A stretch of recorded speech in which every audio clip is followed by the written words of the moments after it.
Afterglow. What you forget might still remember you. Rain swept across the empty marina like a warning no one could hear. In the town of Salton Bay, silence wasn't peaceful. It was suspicious. A power outage had cloaked the harbor hours before the first body surfaced. Marina Caldwell didn't believe in accidents, especially not ones involving precision cuts and an unplugged surveillance grid. She'd left her federal analyst badge behind 2 years ago, traded it for solitude. But the tide, as always, had other plans. The corpse belonged to a tourist, someone no one really knew, but a second victim followed.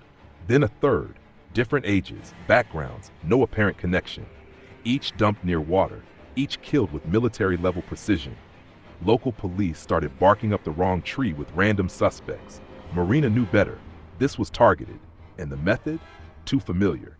She'd seen it before years back on a case she was told to forget.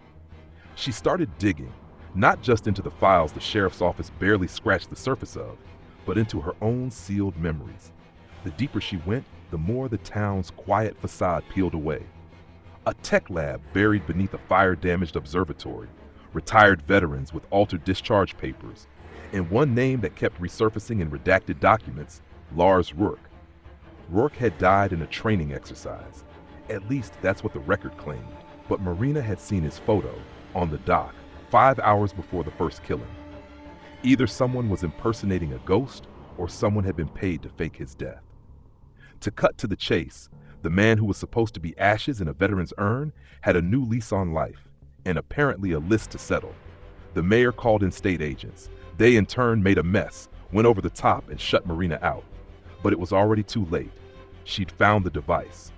Or at least, what was left of it. A twisted hunk of hardware that resembled old surveillance tech fused with something way more experimental. It didn't just record time. It manipulated perception. Rourke hadn't just returned. He was watching. Every step Marina took was anticipated.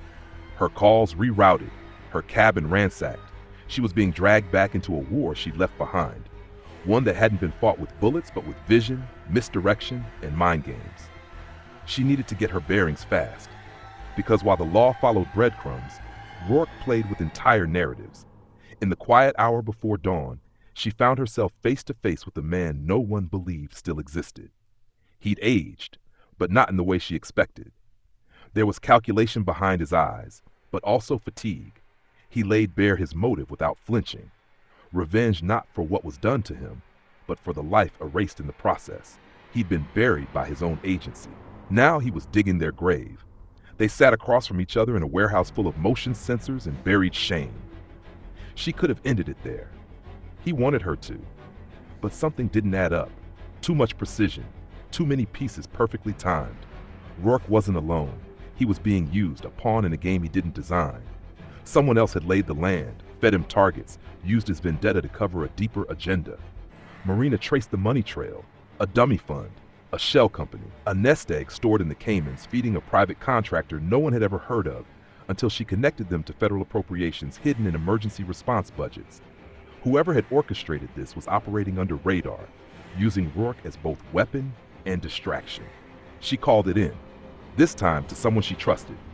But before backup arrived, the last domino fell, a data breach. All of Marina's files gone, her backup drives wiped. Rourke disappeared again, this time leaving no trace.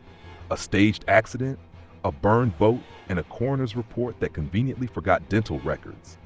She'd seen this dance before. If the agency wanted a story to fall through the cracks, they'd script it themselves. She left Salton Bay the next morning. The town returned to its sleepy routine. But Marina knew better. She hadn't stopped anything.